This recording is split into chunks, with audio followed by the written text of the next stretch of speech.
ఇక మావోయిస్టులు లొంగిపోతే వారికి పారితోషికం రివార్డులు ఇస్తున్నామని ఇప్పటి వరకు 252 మంది మావోయిస్టులు లొంగిపోయారని ఐజీ చంద్రశేఖర్ రెడ్డి తెలిపారు.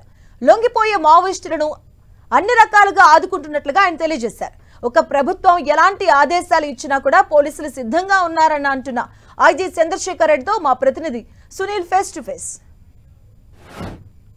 ఒకవైపు శాంతి చర్చలు జరపాలని మావోయిస్ట్ పార్టీ కోరుకుంటే మరోవైపు కేంద్రం మాత్రం పూర్తిగా మావోయిజాన్ని అంతమొందించడానికి ఇప్పటికే ఆపరేషన్ కగార్ పేరుతో కావచ్చు కర్రెగుట్ట ప్రాంతంలో వరుస దాడులు నిర్వహిస్తుంది. అసలు ఈ ఆపరేషన్ కగార్ ఏంటి, తెలంగాణ పోలీసుల పాత్ర ఏ విధంగా ఉంది, అసలు మావోయిజాన్ని సంబంధించిన దాంట్లో కేంద్రం తీసుకున్న నిర్ణయాలకు తెలంగాణ పోలీసులు ఎలాంటి నిర్ణయాలు తీసుకున్నారు, మనతో మాట్లాడడానికి తెలంగాణ ఐజీ చంద్రశేఖర్ రెడ్డి గారు ఉన్నారు. వారిని అడిగి మరిన్ని విషయాలు తెలుసుకునే ప్రయత్నం చేద్దాం. సార్, ఆపరేషన్ కగారు ఓవైపు శాంతి చర్చలని మావోయిస్ట్ పార్టీ కోరుకుంటుంది, వైపు ఆపరేషన్ కగారు చేస్తున్నది, కర్రెగుట్టలో వరుస దాడులు నిర్వహిస్తున్నది. దీంట్లో తెలంగాణ పాత్ర ఏమైనా ఇన్వాల్వ్మెంట్ ఉందా? అసలు ఆపరేషన్ కగార్ అంటే ఏంటి? అయితే ఇప్పుడు ఈ కర్రెగుట్టల్లో జరుగుతున్న ఆపరేషన్స్ ఇవన్నీ ఛత్తీస్గఢ్ రాష్ట్ర పోలీసులు మరియు కేంద్ర పారామిలిటరీ ఫోర్సెస్ కలిసి చేస్తున్న ఆపరేషన్స్ ఇవి.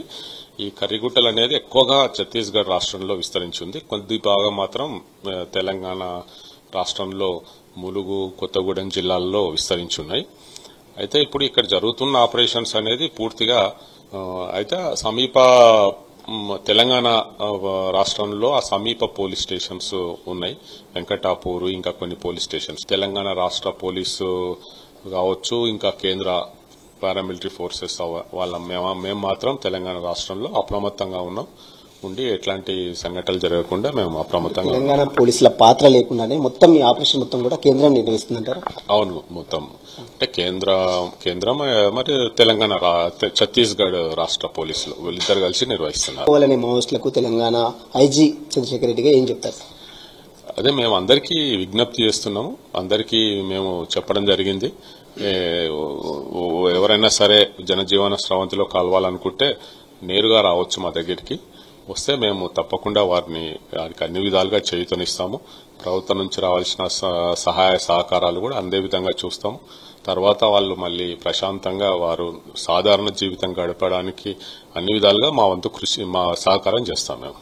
Thank you so much sir. ఇది చూసినా మొత్తం మీద ఇప్పటికే మావోయిస్ట్ పార్టీ శాంతి చర్చలు జరపాలని కోరుకుంటే మరోవైపు కేంద్రం మాత్రం ఖచ్చితంగా మావోయిస్ట్ పార్టీని పూర్తిగా అంతమొందించేందుకు ఇప్పటికే ఆపరేషన్ కగార్తో కావచ్చు కర్రెగుట్ట ప్రాంతంలో వరుస దాడులు చేస్తుంది. ఆ దాడుల్లో తెలంగాణ రాష్ట్ర ప్రభుత్వం, పోలీస్ శాఖ సంబంధించినటువంటి అంశాలు ఎక్కడ కూడా లేవు. అదంతా కూడా సెంట్రల్ ఫోర్స్ చేస్తుంది. మరోవైపు తెలంగాణ రాష్ట్రంలోకి మావోయిస్ట్ పార్టీ రాకుండా, మావోయిస్టులు రాకుండా అన్ని ఏర్పాట్లు కూడా చేశాము.